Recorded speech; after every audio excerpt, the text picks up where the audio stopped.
this stuff of fantasizing and looking at the world, imagining things, which really isn't fantasizing because you're only trying to imagine the way it really is, comes in handy sometimes. The other day I was at the dentist and he's getting ready with his electric drill to make holes. And I thought I better think of something fast or else it's going to hurt. And then I thought about this little motor going around and what was it that made it turn? And what was going on? And what's going on is there's a dam some distance away here, and water going over the dam turns a great big wheel, right? And this wheel is connected with long, thin pieces of copper, which split up into other pieces of copper and split up and spread all over the city. And then they're connected back through another little gadget that makes wheels turn. All the wheels of the city are turning because this thing turns. If this thing stops, all the wheels stop. It starts again, they all start again. And I think that's kind of a marvelous thing of nature.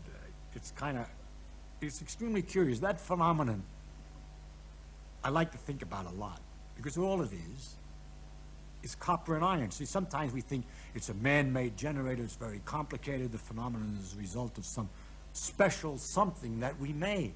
But it's nature doing it, and it's just iron and copper. And if you took a big long loop of copper and had iron at each end and moved a piece of iron here, the other iron moves at the other piece. And if you get it down to the nothing, just moving a piece of iron in a loop of copper and seeing another piece of iron move, you realize what a fantastic mystery nature is. You don't even need the iron.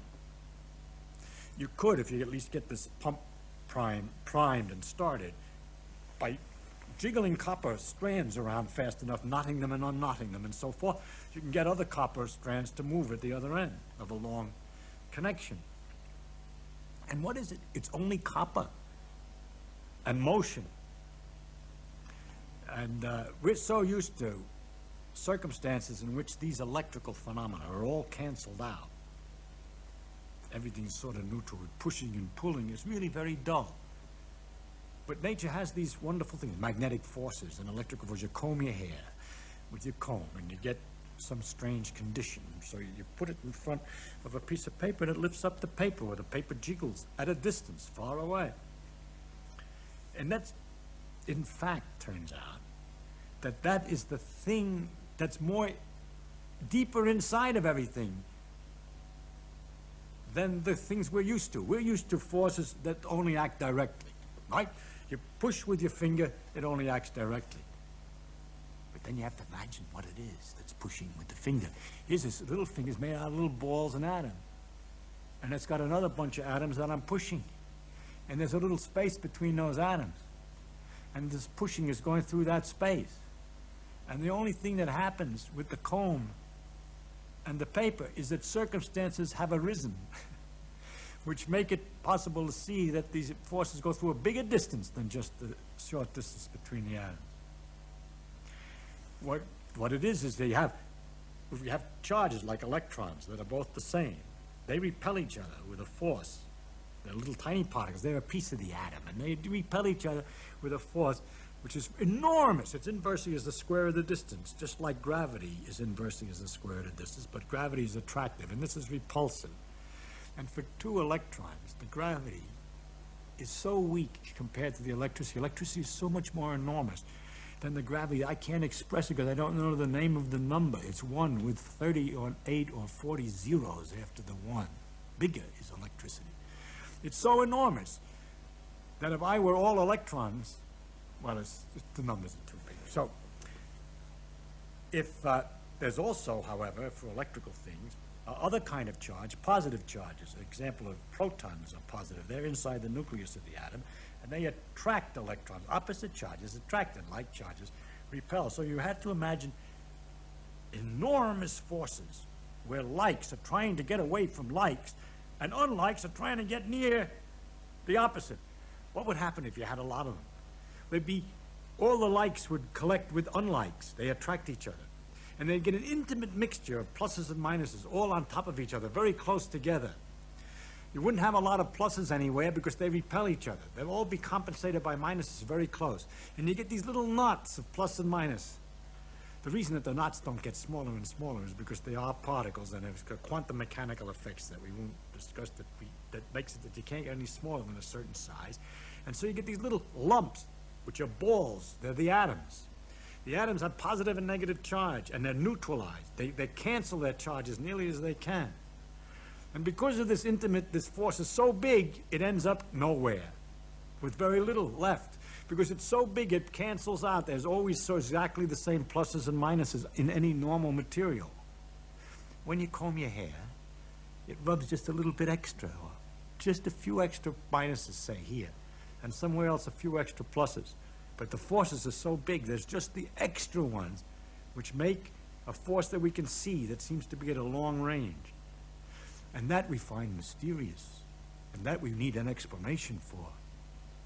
And we try to find an explanation for it in terms of ideas like the forces that are inside of rubber bands or steel bars or twisted things. We would like to have some kind of puller at a distance because we're used to it, that we don't get any push until we're touching. But the fact is that the reason we don't get any push until we're touching is it's the same force as you see at a long distance, only it's come down to short because the pluses and minuses have canceled out so well that you don't feel anything until it gets very, very close. When it gets close enough, of course, it makes a difference which is plus and which is minus and where they are, and they repel each other. So it's kind of fun to imagine this intimate mixture of highly attractive opposites, which are so strong that they cancel out the effects. And it's only sometimes, when you have an excess of one kind and another, that you get this mysterious electrical force.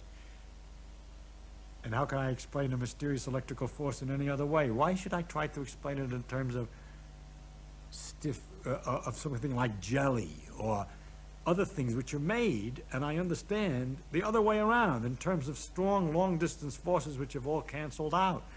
So it's the electrical forces, in fact, and the magnetic forces, in fact, that we have to accept as the base reality in which we're going to explain all the other things. So again, it turns out it's hard to understand. You do have to do a lot of imagining. That the real world has as its base a force which acts at a long distance. That we haven't got much experience with that force. We have peculiar phenomena here and there, but ordinarily we don't have much experience with that force, is simply because that's what requires explanation. That's what requires imagination. The long-distance force we have no other picture for. And in the example of the generator, for instance, what happens is that the electrons, which are a part of an atom, they're pushed by the motion of the copper wires. And it's wonderful to think that you push a few here, and they get too close together, so they push the others because they repel at a long distance. So it's not just like water, which repels at a short distance, but it's a wonderful fluid which repels at a long distance, and the effects therefore can go very quickly through the wire. If there's a little concentration, it goes zing through the wire all over the city at once. And you can use that stuff to make signals. You can push a few electrons here and there by talking in a telephone. At the other end of the line, a long line of copper across the city, the electrons respond because of this very rapid interactions over these long distances to what you're saying in this room. And if they've discovered experimentally the existence of these long forces and these rapid motion actions and so forth was a tremendous thing for human beings. I think that the discovery of electricity and magnetism and the electromagnetic effects, which were finally worked out, the full equations for everything was worked out by Maxwell in 1873, is probably the most fundamental transformation of the most remarkable thing in history, the biggest change in history.